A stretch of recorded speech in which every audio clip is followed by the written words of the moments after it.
Welcome into the CHGO White Sox podcast. On today's show, we'll be breaking down the Jake Paul and Mike Tyson fight.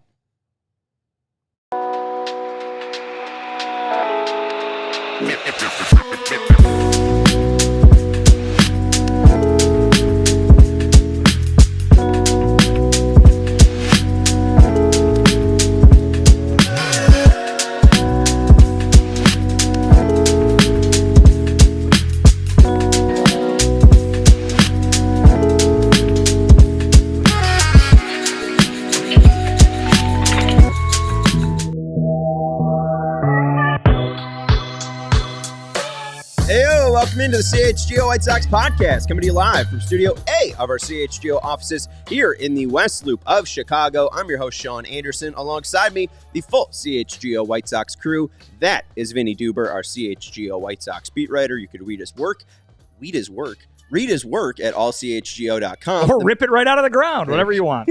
Man in the middle is Herb Lawrence. Hello. Our CHGO White Sox community leader. We're being produced today by our pal, Sarah. Hi. Howdy. Make sure to hit that thumbs up button and make sure you are subscribing to the CHGO Sports YouTube channel. We've had a ton of coverage after the horrible, dreadful, awful loss the Bears suffered on Sunday. I'm just used to saying the White Sox losing, so the White Sox almost slipped out there, but horrible loss to the Packers. We have a ton of coverage from that. The Cole Kmet, the 85 podcast will be coming out tomorrow as well. Plus, there's a Bulls pre- and post-game show tonight, so a ton of stuff here on CHGO to have you covered for your Chicago sports. On today's show, we're going to be talking about that illustrious fight in Dallas. Jake Paul, Mike Tyson. Vinny, I know you watched. I only know who one of those two people are. All right, perfect. Did you know that was happening on Friday?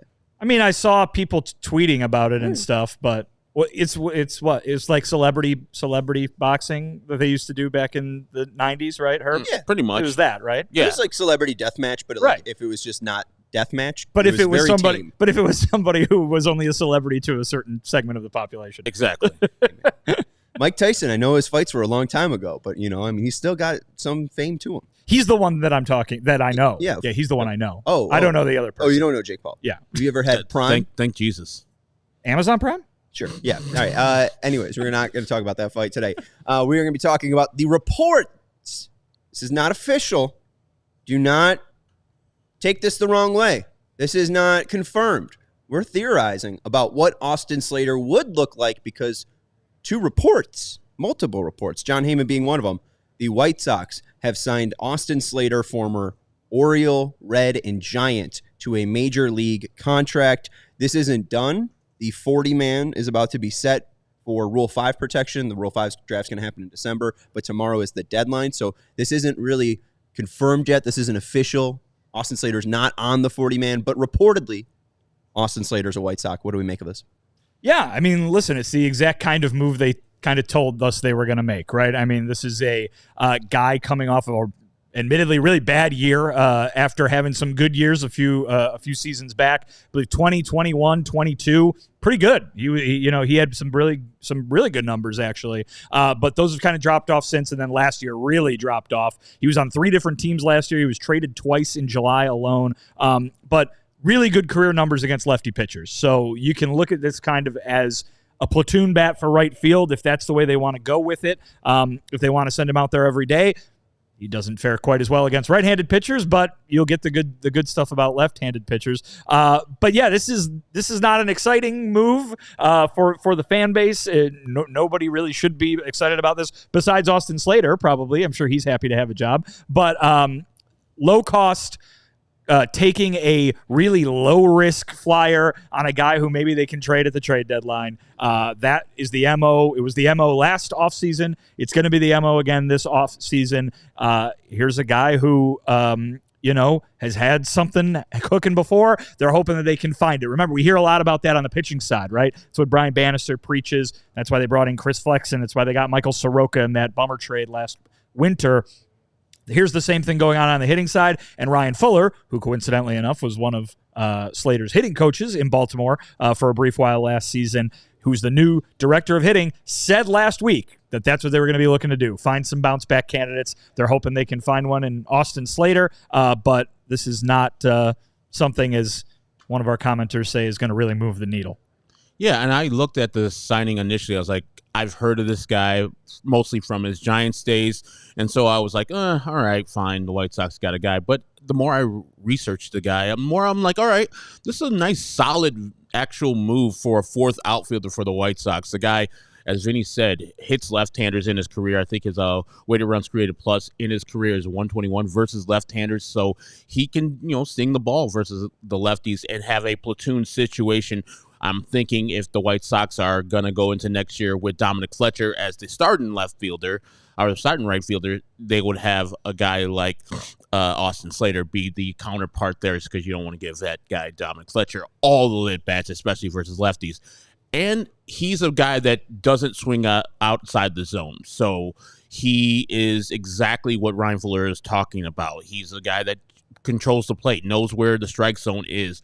The only problem is this year was one of his worst years, of both in the heart of the zone and in the shadow of the zone, where it was a negative batter run value in both of those. Usually, as Vinny said, in 21, 22, and 23, he was crushing balls in the heart of the zone. So he is usually a guy that knows where the ball's at and won't swing at balls outside the plate. Had a high walk rate, I think an 11, 12% last year. And if he can do any of the stuff that he did in San Francisco up until this last year, I think it will be a solid move for the White Sox, especially because he can play all three of the outfield positions, and that is a rarity you can't find in Major League Baseball. He can play at above average. He's got a right fielder's arm with the range of all the rest of the players, so it's a good sign-up for the White Sox. I do not begrudge it at all, because these are the type of signs the White Sox will be having not only this year, but next year and the year after that, because they need to establish what Ryan Fuller and the White Sox are going to be doing moving forward.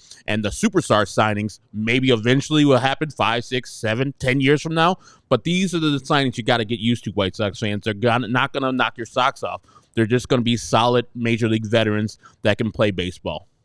Absolutely. Slater was not on my radar. I didn't really think of him a lot, mainly just because 2024 was so bad. I was looking towards the Michael A. Taylors of the world, because I was like, defense. This guy's played defense every single place that he's gone. But Taylor, especially offensively, is nothing really to shout at, especially in 2024. Slater's interesting.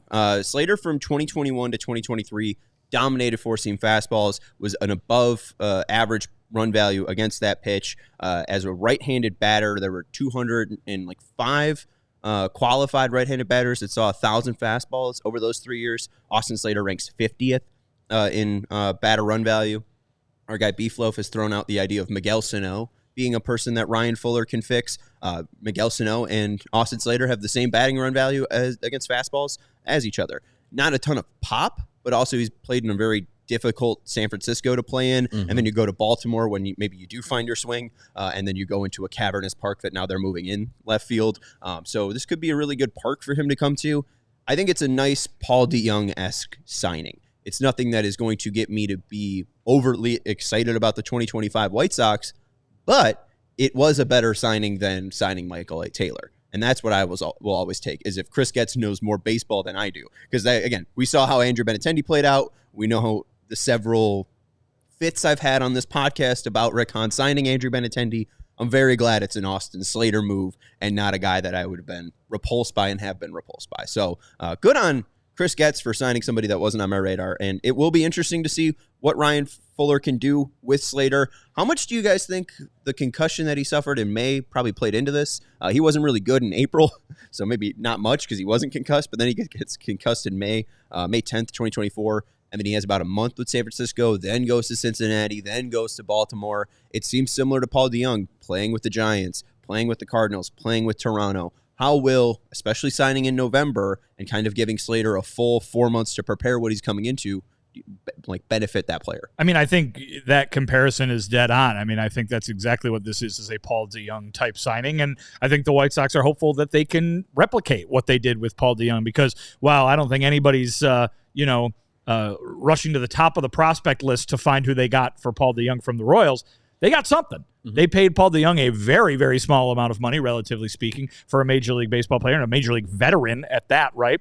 For a guy who had past success. I believe his salary was under $2 million last year, and they turned it into a prospect. Might not ever be anything, but Paul DeJong could have gone out there and just been awful. And he hit 18 home runs, and that was good enough for the Royals to say, yeah, we'll throw a guy your way for Paul DeJong. So I think they're hoping that they can do exactly that with Austin Slater. Get a few months of a veteran presence in that clubhouse, get a guy who they can plug in against left-handed pitching, and then maybe come July, somebody says, yeah, we'll throw a teenager your way and help your long-term rebuilding effort for what is most likely going to be a minimal financial investment from the White Sox. So I think that's the perfect comp, and I think you're going to see more of those kinds of moves this offseason as well. They don't have quite as many places on the big league roster where they would maybe be looking to plug holes like they were an offseason ago, right? There's a lot of turnover. Getz was making it so there were a lot more new, or a lot more people out the door, I suppose, than there were this year, where you can point and say, all right, what does it hurt if they have Lenin Sosa start at second base for a while? What does it hurt if they put Miguel Vargas at third base for a while to test these guys out to see if they are part of the long-term solution over there? They don't really have that many this time around. I would look at shortstop again, which is, coincidentally what they signed DeJong to do last offseason. I would look at shortstop as a place where they could do that. Maybe catcher if they think Edgar Caro needs some more time in the minor leagues, but I could see him on the opening day roster too. So Slater, the only difference there that I would say with DeJong is that might not be an everyday guy, right? We'll find out. Maybe he will be. Who knows? That's for spring training and Will Venable to figure out many months from now. But I think DeJong, it was very obvious he was going to be the shortstop every day. Slater, because of those dramatic splits, looks like a guy who's going to play against lefties, no doubt about it. But what does the rest of the outfield look like? I'm sure we'll get into that later. But what does the outfield look like on a daily basis? I don't know if you can plug him in there like you can Benintendi, and most likely, should he not be traded, Robert in center. Yeah, and I think also and some people are wondering what's going to go on with him getting traded, because he is a right-hander who hits lefties hard, and Uncle Ted says the weak side of platoons are a dime a dozen. I'm sure people will be knocking at the White Sox door if he does what he has done in his major league career, especially versus left-handers. You can't find those players. So he's a little long in the tooth, 32 years old, going to be in December, but if he does the things that are valuable to Major League Baseball teams, where he comes in versus a tough lefty, either starting the game versus a tough lefty, think about the Cubs. The two lefties at the start of the rotation, you want somebody in that division that can break that game up instead of all the right-handedness that you might have, or the left-handedness you might have in your lineup already. So there's already teams that could get it. The team that's going to be acquiring Garrett Crochet, I'm sure in that division is who can we have to nullify or to have a better at bat versus these guys? Because with the Orioles, that was his job in August when the Mountcastles and other players were out in the month of August. They needed somebody to battle versus the left-handers, and he did a very nice job, very fluid job in August. Then when those players started trickling back, as we remember, Eloy Jimenez did the same thing where he was starting to hit off the ball really hard in Baltimore.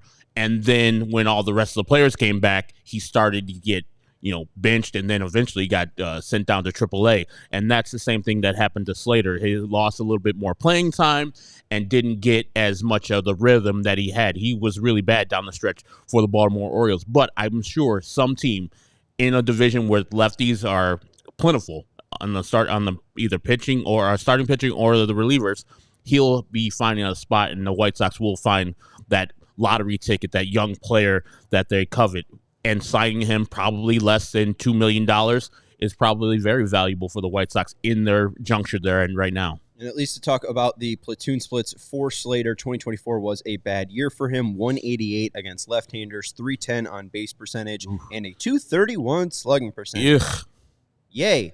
Austin Slater's career, though, against left-handed hitters, 271, 364, 429, and at least to be fair to Slater, concussion, 3 teams in 2024, and offense around baseball in 2024 was down. We got more on Austin Slater after the break. We got to let you know, though, about our friends over at ComEd and Leinenkugel's. Herb. Hey, Sean. Are you reader 1 or am I reader 1? I'm reader 1. Amazing.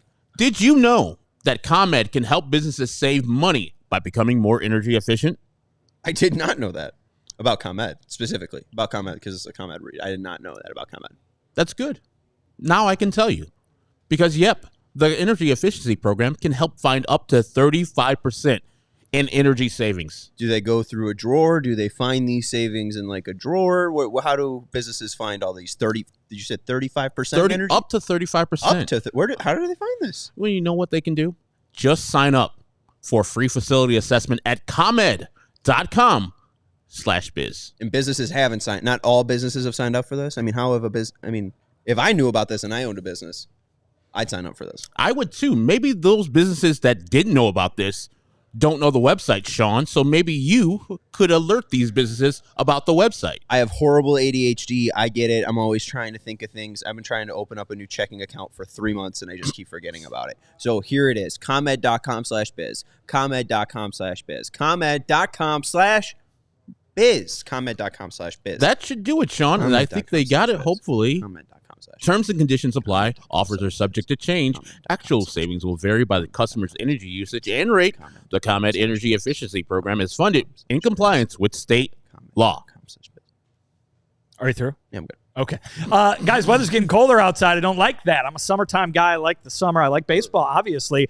And I love the summer shandy. But guess what? Leinenkugel's summer shandy is now available year-round. So the summer, it really never has to end. Nope. Maybe it's going to start snowing. Guess what? I'm still going to go out and I'm going to grill because I'll have a summer shandy. It'll feel like summertime. The lake might be a full sheet of ice stretching from here all the way to Michigan.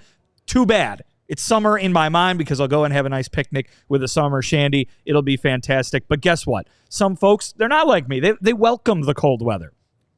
I don't know why, but they are. Ridiculous. They do that. And so they might want a little bit more variety. Maybe they want a honey vice or a berry vice. Maybe they want a lakeside cherry, a sunset wheat perhaps. You can get that original, that Leinie's original up in Wisconsin. So many wonderful varieties of Leinenkugels. You should try all of them. Flavor every moment with Leinenkugels. It is the official craft beer of the Chicago White Sox. Go to Leinie.com/CHGO to find delivery options near you. That's LEINIE.com/CHGO. Or pick up Leinenkugels pretty much anywhere they sell beer. Leinenkugels, flavor the moment. Celebrate responsibly. The Jacob Leinenkugel Brewing Company, Chippewa Falls. Yes. All right. A little bit more of Austin Slater. I think White Sox Tom asked, was he related to AC Slater from Saved by the Bell? It's Austin Thomas Slater. So you could go A.T. Slater. Do we like A.T. Slater for a nickname? Working nickname. I'm 100% going to be doing a GIF of A.C. Slater dancing if Austin Slater hits a home run. As you should be. I mean, that's just, what a good American would do. Yes. Do you guys have a favorite Saved by the Bell character? It used to be Zach, but then they had Zach Morris's trash, the whole series. And I realized that Zach Morris was trash. He was a pretty terrible person. I would say Lisa Turtle, great person. Mm-hmm. Now, you know who the worst is? Who? Screech. I like Screech. Oh, Screech is my favorite. Absolutely terrible. Dustin Diamond is my role model. R.I.P. I would advise you differently. I haven't read any recent Dustin Diamond news. Is that bad? Well, he's currently not with us, so yeah.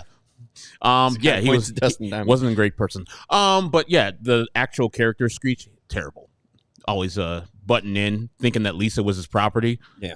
Zach couldn't date her because he had a crush on her. Ugh. You know too much about Saved by the Bell. I've watched every episode like 6 times. All right. Vinny, you want to jump in with any Saved by the Bell thoughts? I don't. Right, the only thing that I had in mind was just that I would call Austin Slater Christian Slater, but that's probably not as funny.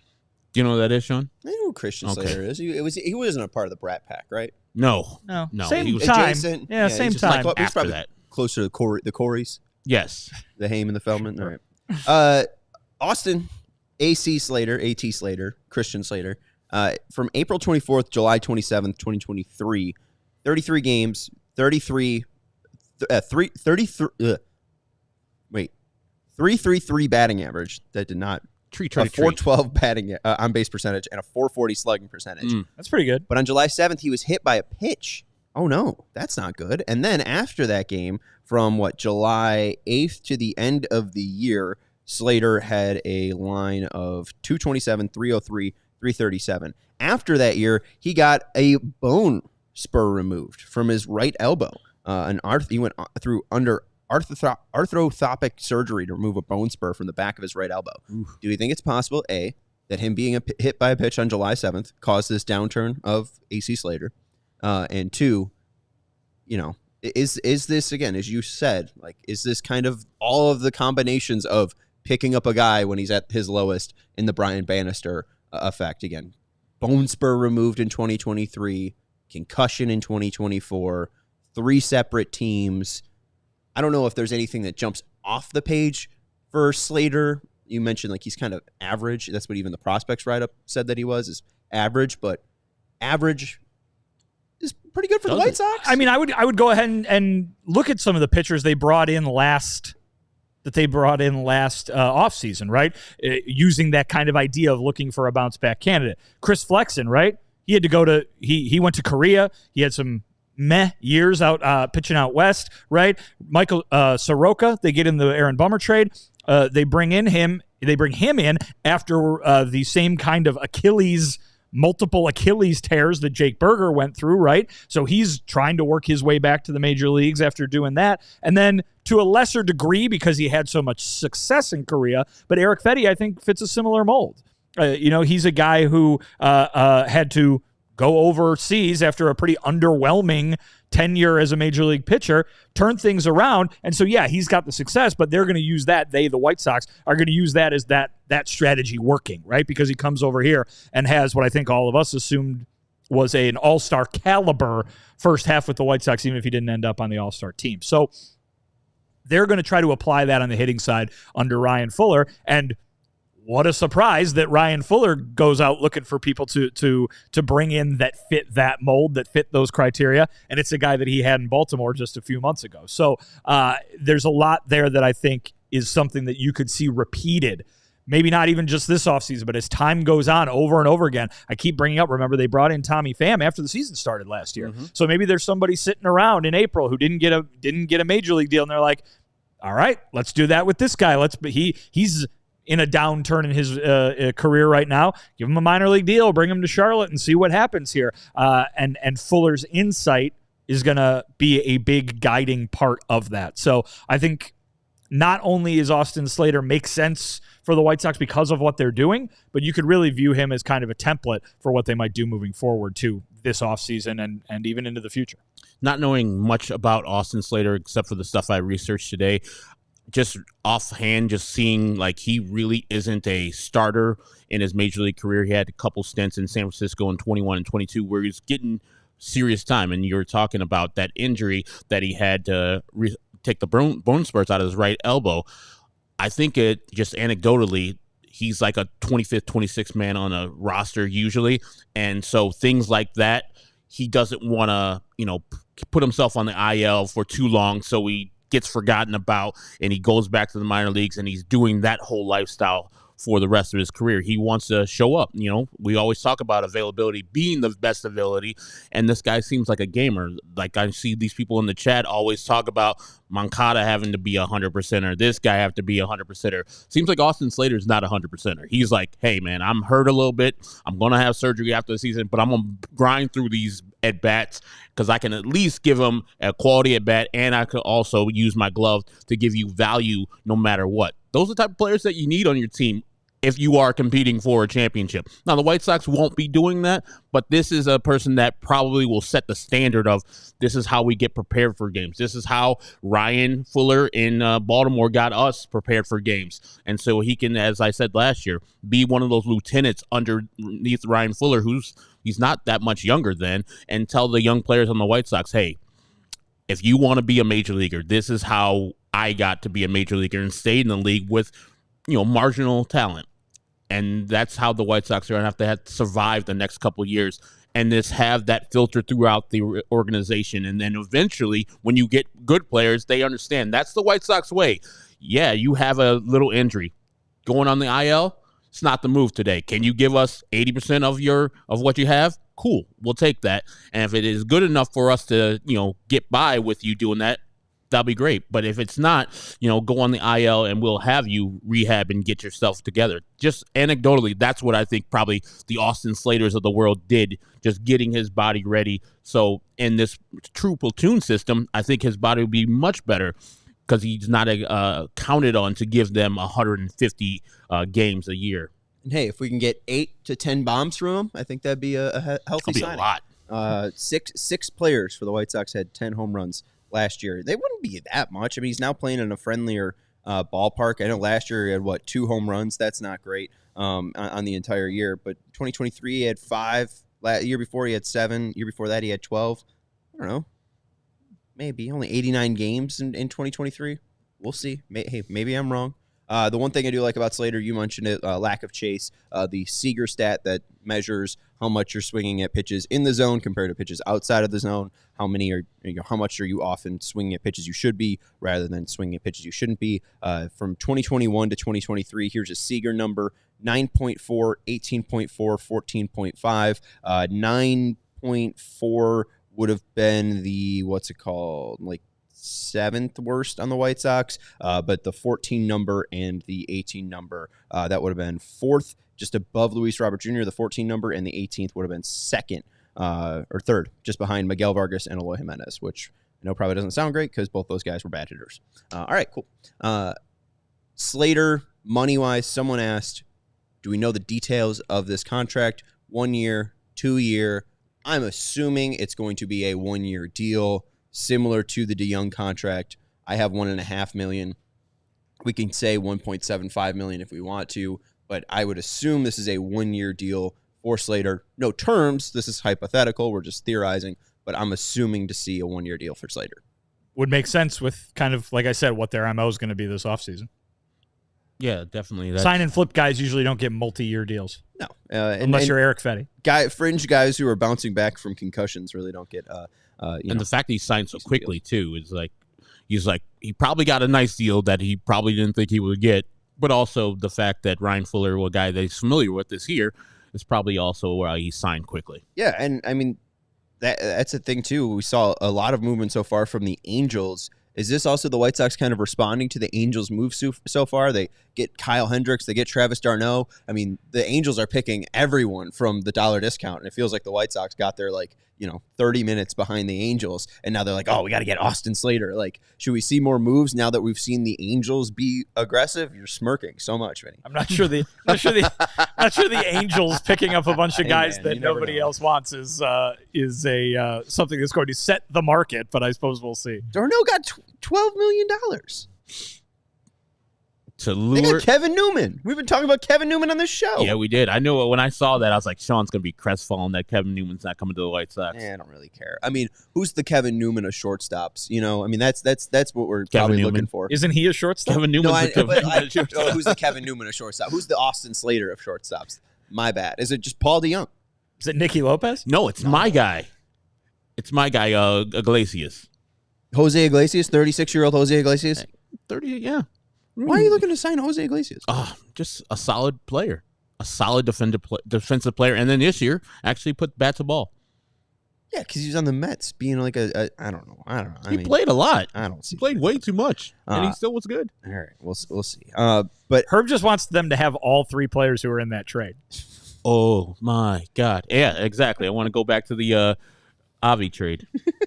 Hey, Avi's a free agent. We can sign Avi if we want to, too. And injured. Yes, so perfect. All right. Here's the lineup that I currently have for the White Sox. Okay. The look ahead towards opening day. At catcher, Corey Lee. At first base, I haven't had Vaughn, but it seems more likable that they're going to have Vaughn on the team. Do we disagree or agree on that? I think Sheets and Vaughn are kind of – I think Sheets and Vaughn are going to get tendered. I would expect that at this point, yeah. I think it's interesting. I think they have interesting. There are interesting cases, but I think they're both. I would say that they're both coming back. Yeah, I wouldn't do it, but they just hired Ryan Fuller. I would think they would want at least 1 year with Ryan Fuller, etc., to see if they can unlock their swings. But yes, I think both of them are going to get tendered. We got Lenine at second base, making $800 million. Shortstop still open because we're not sure who that's going to be. It could be Brooks Baldwin. I have him on the bench. Third base, I got Miguel Vargas. Left field, I got Benny. Center field, I got Robert Jr. Right field, I have Fletcher. He'll be in a platoon with Slater, who's on the bench. And at designated hitter, I have Brian Ramos. No catcher, no backup catcher spot filled in. It could obviously be Edgar Caro, but he's also theorized that he didn't get a ton of at-bats at the Charlotte level, so it's possible Caro starts in AAA. The 3 bench spots are filled up, though, now with Vaughn being tendered in this hypothetical. Austin Slater is on the bench. Gavin Sheets is on the bench. And Brooks Baldwin is on the bench. So you just need a catcher and a shortstop. But Lee, Vaughn, Sosa, Vargas, Benintendi, Robert, Fletcher, Ramos, Slater, Sheets, and Baldwin. Those are your 11 of 13 hitters. Does that sound all right? That team can win 50 games. It seems realistic. We'll put it that way. It seems realistic. Yeah. All right, we got to hit a break. Vinny and I are going to let you know about cars and shades. I mean, you're not going to drive without shades, and you're not going to drive your beat-up car anymore. Go treat yourself. Go upgrade that car. It's Black Friday with Black Friday sales events going on all month long at Ray Chevrolet. You could score door-busting deals on your next vehicle without the door-busting stress. I want to buy a PS5. They're coming out with a PS5 Slim model. That's the 30th anniversary. It's gray, and it looks like the original PS1. It's sick. But I have all this stress. It comes out on November 21st. I have to wait until November 21st. I have to be in line. I have to try to get this pre-order. It's all this stress that's killing me. With Ray Chevrolet, you don't have to do this. Just head in today for the shop to shop their huge selections of Chevy models with special Black Friday prices. Right now, take up to $3,000 up to $13,000 off MSRP on most new Chevy models, or shop over 125 of their vehicles priced under $20,000. As one of the top-selling Chevy dealers in the Midwest, you'll always be able to shop one of Chicagoland's largest inventories. So visit our partner this November at their location in Route 12 in Fox Lake, or at Chevrolet.com. And if you've heard of Ray Chevrolet, then you've heard of Ray's Price Promise. Their guarantee to make your next vehicle more affordable than ever, with no price changing, no add-ons, and no hidden fees ever. That means the incredible prices we're talking about now, you can expect to see the very same when you shop Ray Chevy in-store or online. So shop the Black Friday sales event all month long by visiting Ray Chevrolet in Fox Lake or RayChevrolet.com. They've been serving the community since 1963. Together, let's drive. Was that a PlayStation commercial? Get ready for the season ahead with quality shades that are built to last. Our friends over at Shady Rays have you covered with premium polarized shades that will not break the bank. Shady Rays is an independent sunglasses company offering a world-class product rated 5 stars by more than 300,000 people. Their shades have durable frames and crystal clear optics, making them the perfect choice for all outdoor adventures. They have hundreds of options to choose from, so you're bound to find the perfect pair to match your style. They definitely have a style in your favorite team's colors. I wear Shady Rays while walking around the city. I don't know if how much I share this, but I go on very long walks around town. Oh. And so when I'm on my very long walks, I, of course, wear my Shady Rays because they protect my eyes from the sun. They look so good while wearing them. And if they ever go missing or take an unexpected hit, I won't have to sweat it. Shady Rays has the most insane protection in all of eyewear. Every pair is backed by lost or broken replacements. If you don't love your shades, exchange for a new pair or return them worry-free within 30 days. There's no risk when you shop. Their team always has your back with personal and fast support. Exclusively for our listeners, Shady Rays is giving out their best deal of the season. Head to ShadyRays.com and use this code CHGO for 35% off polarized sunglasses. Try for yourself the shades rated 5 stars by more than 300,000 people. Appreciate everyone hanging out with us. Make sure you're hitting that thumbs up button. Make sure you're subscribing to the CHGO Sports YouTube channel. We do have a Bulls pre- and post-game later on tonight, so make sure you're subscribing and stick around for Big Dave, Matt Peck, Will the Goat Gottlieb, and I'm not sure, but even Will Purdue might stop by. So, hopefully. All right. If you watched last night's game, oof, friends. You know, today's a new day. And we want to lose anyways, from what I understand from our Bulls guys. To get Cooper Flag. Moment of Zendo saying, how about signing a couple of Japanese guys coming over? Ogasawa, Sugano, Curie, and Oyaga. Oyagi. You need to work on these for next time. This is the first time I'm seeing any of these names. So I'm not going to stand here on my soapbox and say, you got to go sign these players.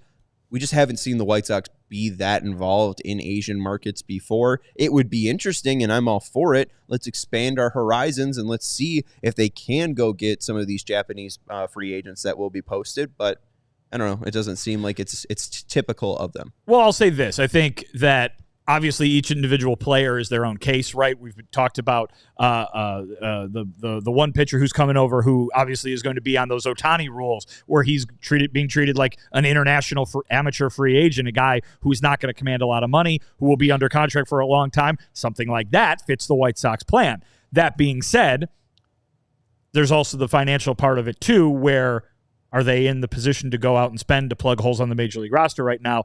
Not really, right? They're waiting for their minor league guys to come up, and then they'll supplement that. That's the idea at some point when they're in more of a contending mode.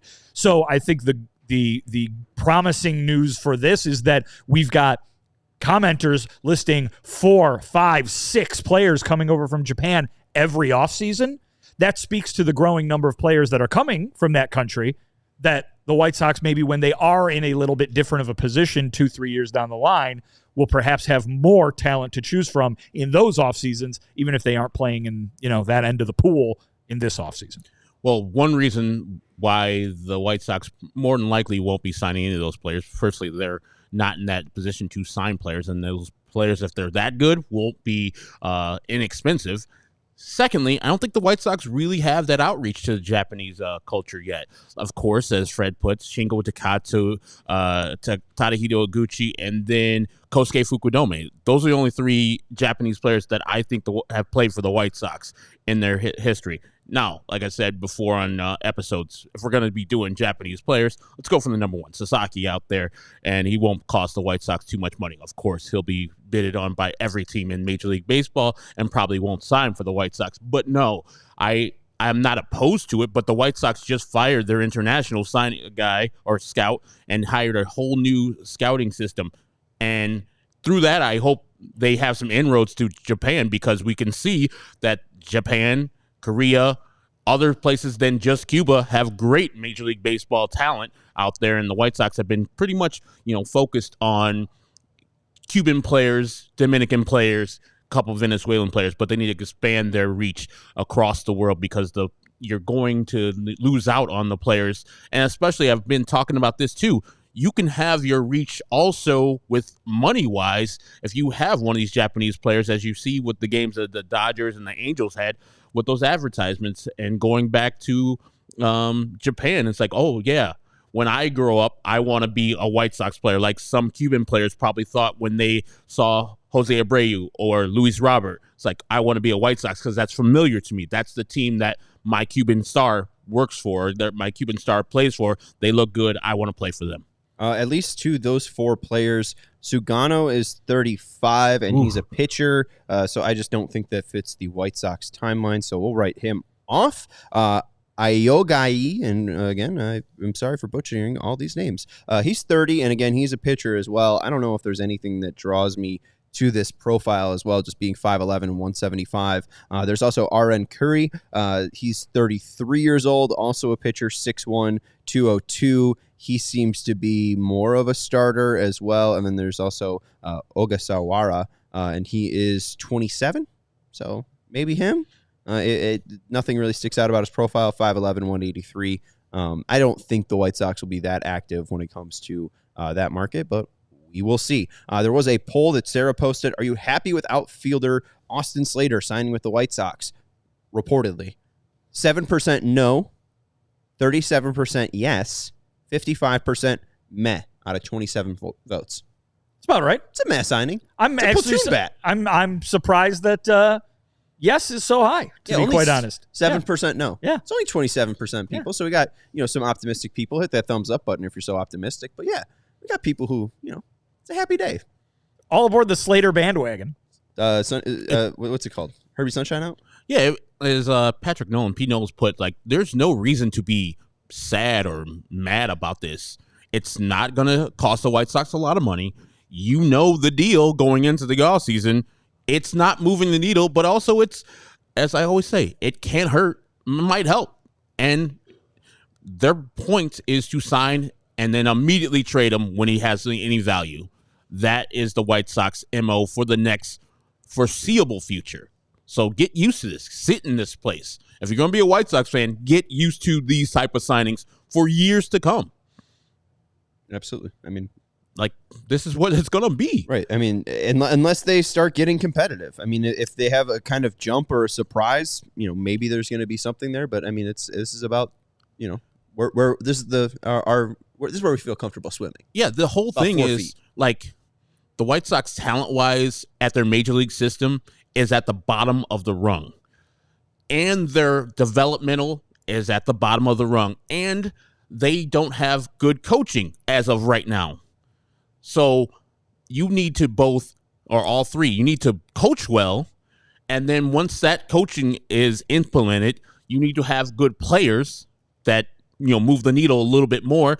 And then after that, eventually you'll have them going out and supplementing the roster for the spots they need to be better, to go out at the top of the market to do that. So they're in their infancy right now of tearing this thing down and firstly just, hey, this is how we do things as White Sox.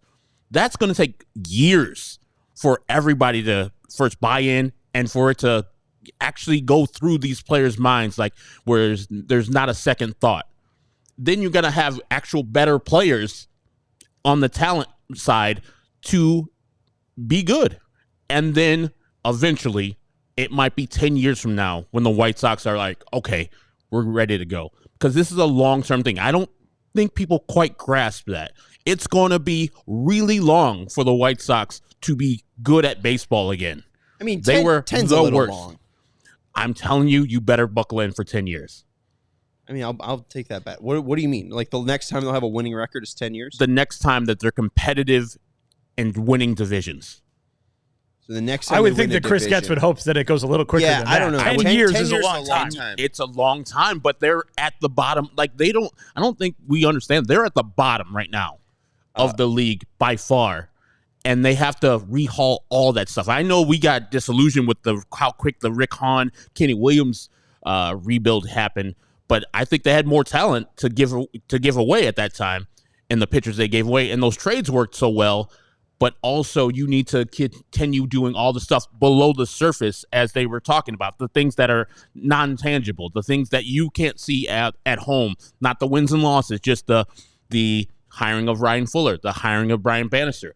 They're not just going to be waking up. It's like, oh, I know how to play baseball now. Oh, hey, I'm not going to be swinging the balls outside the zone now. That's going to take probably years for the whole system. I think it's a little extreme, 10 years. I mean, you think so? Look at the jump that the pitching made, at least just under 1 year under Bannister. I mean, they won their first Southern League in 10 years, just basically on the pitching depth alone. I think Herb's point is correct. This is a long-term thing that they are just at the beginning of. But if it takes 10 years for them to be good again, I think something has not worked fairly spectacularly. Right, and Chris Getz likely doesn't have a job at that point. And which is possible. We've seen things with this team not work fairly spectacularly. Yeah, like I said before, this thing is more likely to fail than actually succeed. Yeah, but absolutely. I'm going to have faith that they can eventually get it done. But the 10 years, to me, is realistic. 5 years is hope casting for them and us. Let's check in at 2027 and see where they are. I mean, again, where is Luis Robert Jr.? Is he on a different team? Definitely. Have they been able to get different prospects? You know, have they been able to turn around Luis Robert Jr.? I don't know. I mean, it's a lot can happen in baseball. I don't know. There's no guarantee they're going to trade him, so I don't know. We'll have to see. I think 2027 is the next true check-in. We'll be here we'll be here every day until then. Someone did ask about the budget. There is no more Leury Garcia money left. So no. Woohoo. Freedom. Moncada and Stassi do have dead money, or at least buyout money. That's $5,500,000 for that. Tim Anderson is no longer. I'm guessing $500,000.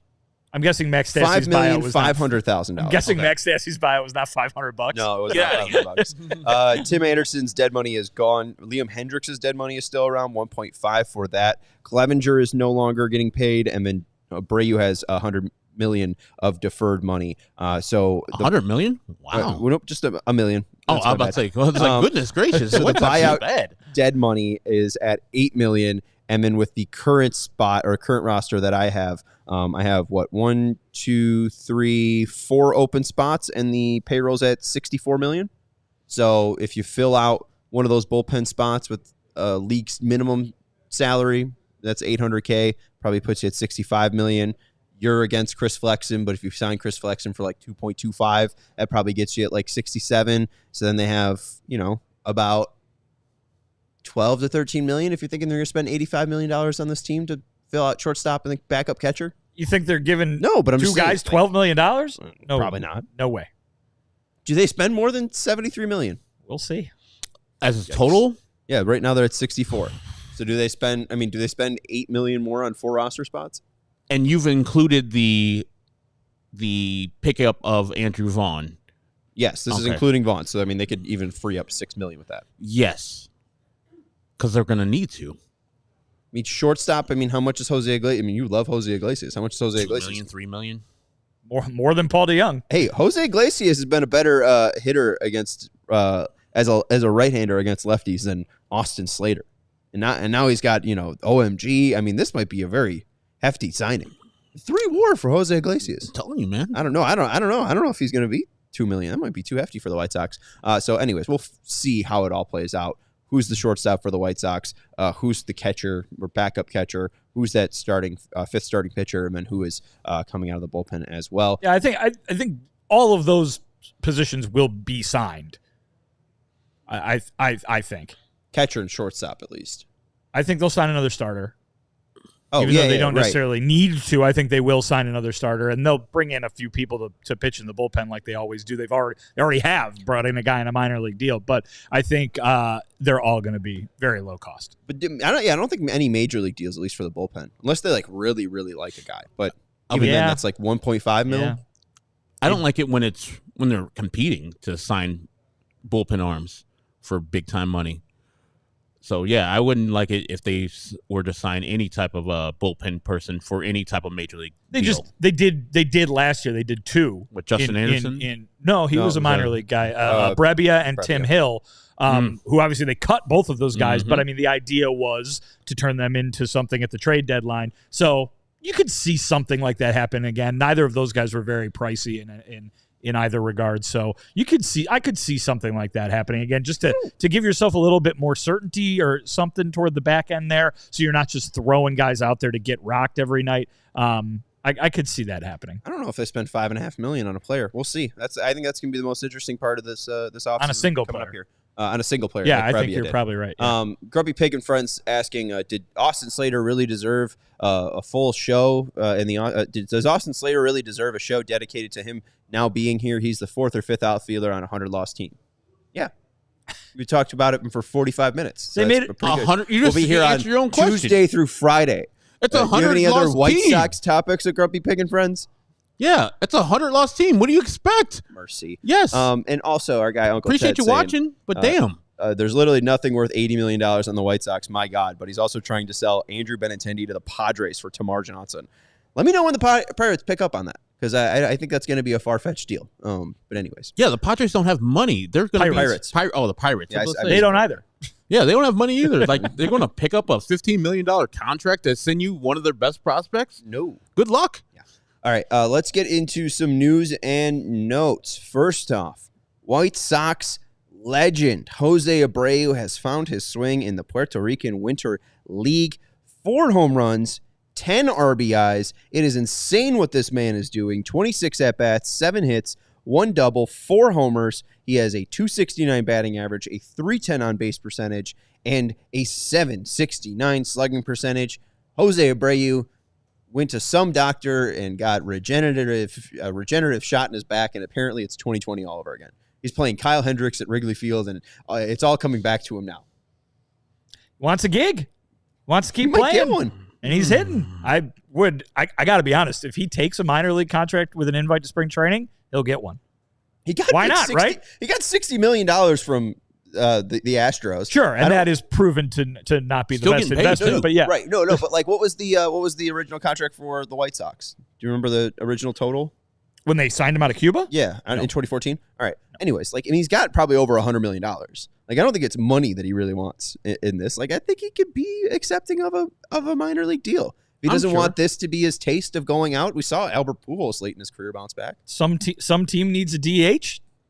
What? You could do worse than signing a former MVP to a minor league deal, right?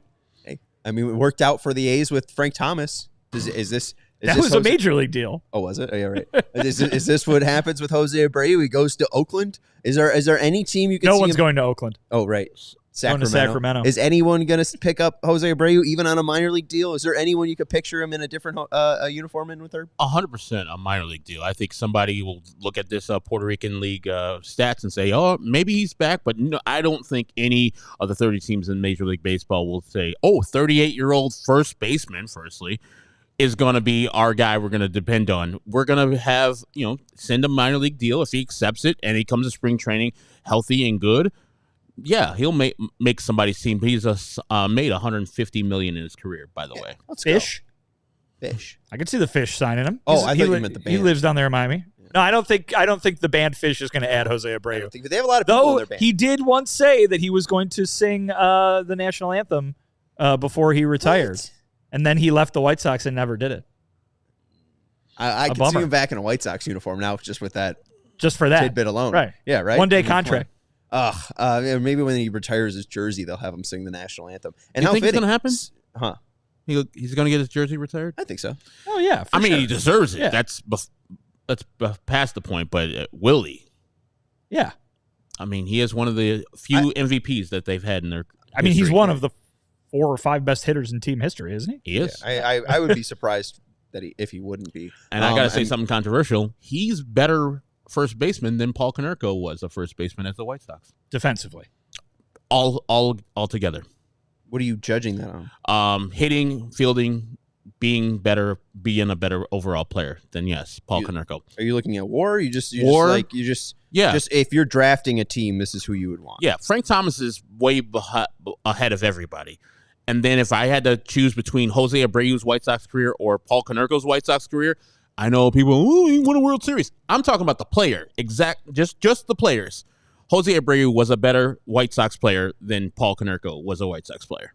Konerko had many more seasons. He did. So if you're looking at counting stats like WAR, that's probably not helpful. But yeah, I'm looking for Paulie's best 9 seasons. I guess. Hold on. 1, 2, 3, 4, 5, 6, 7, 8, 9. So 2004 to 2012, Abreu put up 23.8 WAR and 293 home runs. Abreu 31.9 WAR. There you go, Herb.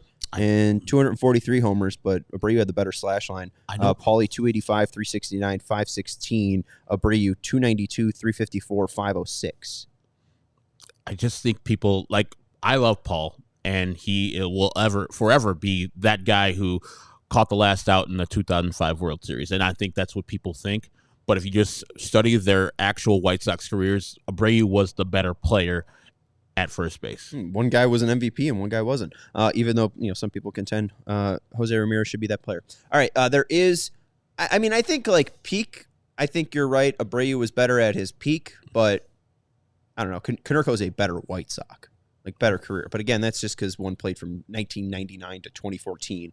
One was 2014 to 2022. And one shaded by the World Series, which I understand. Winning a World Series, as I said before, gives you carte blanche in that city forever.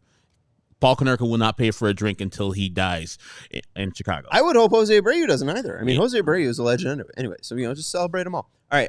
And also, they should be buying me a drink. Come on. They have $150 million. Come on. What the hell? All right. Let's go to the graphic I made Sarah make because we got about 7 minutes left. The conductor. I didn't get Sarah to get a sad train whistle, but the conductor has left the station. The conductor is gone. That's close enough. That would be a sad train whistle if the engineer just had to lean out the door and blow a whistle. That's exactly what that guy deserves. Exactly what he deserves. Davy Garcia, the conductor, is going to Milwaukee, the good land. Jeff Passan reports that the former White Sox reliever is now going to Milwaukee. He wasn't great with the White Sox in 2024, made the opening day roster, 14 innings pitched, had a 7.07 ERA. Not great results, went down to Charlotte and really just couldn't find the zone. Davey was a guy that I loved, was very fond for, and our guy TJ Stats, at TJ Stats, threw out his stuff graphics, 104 TJ stuff plus on his four-seam fastball, 108 stuff plus on his TJ sweeper, and then even on his curveball, 100 stuff plus. It's possible this guy has 3 above average major league pitches. This is a guy that Brian Bannister talked about a ton, loving his fastball, being so short and having that profile, and they just let him walk out the door. I didn't even know he was a free agent. Why don't you? Isn't this your job? You're supposed to let me know when these guys are free agents? Davy Garcia? That's what you want me to devote my energy to? He wasn't even on the team by the end of the year. Hey, just because you've run off the rails on a Davy train doesn't mean that the rest of us have to. As the saying goes, if he's such a good pitcher, why doesn't he pitch well? It's a good point. I have nothing to argue on that one. I don't know, but maybe the Brewers can fix that. But hey, Davy Garcia, we loved you. We'll miss you. It's sad to see. All right. The other final thing that I wanted to get to, the 2025 Baseball Hall of Fame ballot is out. Here are the players that are on it: Bobby Abreu, Carlos Beltran, Mark Burley, Carlos Gonzalez, Curtis Granderson, Felix Hernandez, Torrey Hunter, Adam Jones, Andrew Jones, Ian Kinsler, Russell Martin, Brian McCann, Dustin Pedroia, Andy Pettit, Hanley Ramirez, Manny Ramirez, Fernando Rodney, Alex Rodriguez, Francisco Rodriguez, K-Rod, Jimmy Rollins, CC Sabathia, Ichiro Suzuki, Troy Tulowitzki, Chase Utley, Omar Vizquel, Billy Wagner, David Wright, and Ben Zobrist. Former Sox being Burley, Andrew Jones. You could also throw in there Manny Ramirez. You could also throw Jimmy in Rollins. Jimmy Rollins and Omar Vizquel. Thoughts on this list? I mean, Ichiro should be as close to 100% as possible. Yeah, that'll be the thing that everybody's looking for nationally is whether Ichiro becomes the second ever unanimous Hall of Fame, first ballot Hall of Famer. Mariano Rivera, the other one, or the only one at this point. But I would think Ichiro would, as you saw it, as I saw it phrased earlier today. I believe it was Jason Stark said, "Why wouldn't you vote? What reason could you possibly have to not vote for Ichiro?" Because Pete Rose isn't in the Hall of Fame. I mean, some old guy's thinking that. But anyway, yeah, that'll be the national look. On the South side, it'll be Burley, and to see if that number grows. I think there's been a growing appreciation for Mark Burley because of how unique he was. And I think that's kind of a fun part of telling the story of baseball is to point out the guys who had success doing it very specifically their way. I don't know if Mark Burley is ever going to be elected to the Hall of Fame, but maybe one day some veterans committee somewhere decides that, hey, remember Mark Burley? Remember how fast his games were? Remember that perfect game? What a guy. I'll wear him down. Don't worry. I think that'll be the interesting part there for Sox fans specifically will be to see how high that percentage gets for Mark Burley. Yeah, he'll never make it via the BBWAA vote. But as Vinny said, I think eventually his peers would be like, yeah, he was great. And his numbers at the time when the veterans come together, like, wow, 200 innings for 14 straight years? That doesn't happen anymore. But I got Beltran Burley, Andrew Jones, Manny Ramirez, Alex Rodriguez, CC Sabathia, Ichiro Suzuki, and Billy Wagner as the players if I was part of the BBWAA. I'm not. Vinny, you are. I am. Do you get the vote for this? I do not have a Hall of Fame vote at this soon time. Yet? What do you have to do to get to like 10 years? Yeah. Oh, okay. What are you at right now? 7? 6 or 7, yeah. Okay. All right. Here are the players that have more WAR than Mark Burley that aren't in the Hall of Fame. Roger Clemens makes sense, right? Mm-hmm. Justin Verlander, he's still active. Clayton Kershaw and Zach Greinke also fit into that, along with Max Scherzer. They're all active. Mm-hmm. Kurt Schilling Should be, but he's a piece of trash. Does he have steroid ties as well? No, I thought just he did. trash. Okay. Just a trash dude. There's also Jim McCormick. I know you guys love old Jimmy McCormick, who pitched From the Spice guy. Yeah. No, yeah, well, maybe his family did that because professional baseball didn't pay him much from 1878 to 1887. So McCormick's one of those old livers. Rick Russell, Yeah. The whale. the whale is no longer is not in the Hall of Fame. 69.5 WAR for Russell. Kevin Brown, who had some steroids connection. Filthy. Louis Tiant, David Just Cohn, passed. Mm-hmm. CC Sabathia, White Sox legend Tommy John, in a way, Tommy Bond, Charlie Buffington, Andy Pettit, Wes Farrell, Bob Carruthers, and Eddie Seacott. So there's a fair amount of names there that have some steroid ties. There's Eddie Seacott, who we just talked about with the 8 men out scandal.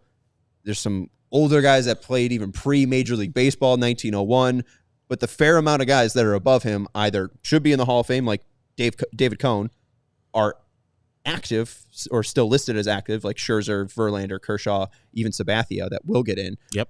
I mean, there's probably about like 3 or 4 guys that have a better WAR than Burley that should be in and aren't in. But outside of that, like, it's Burley versus Pettit, and I'm fine with both of them getting in. If you look at Fangraphs or Baseball Reference, Burley is top 70 in WAR for pitching, for starting pitching. For Baseball Reference, 75th in Fangraphs. I think that there's definitely a route that he gets voted in. It was 11%, then 5%, then 10%, then 8%. It seems like it's still a lively vote for him. I wonder where he gets to in his like 10th year, if he gets to a 10th year. And then it'll be interesting what a Veterans Committee does with him. I don't think he gets in on this ballot, but I do think it's a chance that he gets in, period. That's going to do it for the show. Any final thoughts, Vinny or Herb, on Slater or anything else we said? No. Okay. And Tommy John is on the Veterans Committee ballot. We'll see if he gets in, but I would be more happy if Dick Allen got in. Or maybe both of them get in. Do they only vote one? They can vote several, I think. Vote I think from multiple as many people as you can. want. So, Yeah, hey, yeah. maybe both of them can in. We're building the biggest and best community of Chicago sports fans, and we want you to be a part of it. Head over to allchgo.com/diehard today. You get exclusive access to our CHGO Diehard Discord. You get to chat with us about the White Sox. Vinny just had a successful record listening party over in the Diehard chat, so you could join those when they happen.